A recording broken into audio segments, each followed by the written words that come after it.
मंत्री का गेले तिथे?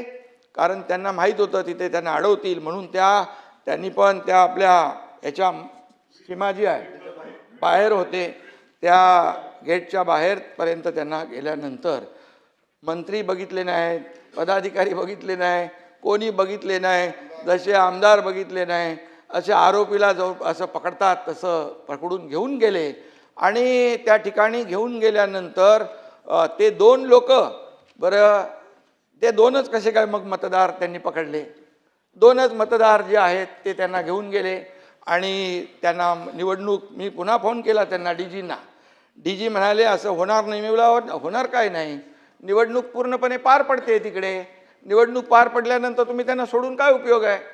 आणि मग निवडणूक पार पडली आणि त्यानंतर या सगळ्या, परंतु जी परिस्थिती निर्माण झाली महाराष्ट्रामध्ये, महाराष्ट्राच्या इतिहासामध्ये अशा प्रकारची परिस्थिती पहिल्यांदा आपण पाहिलेली आहे.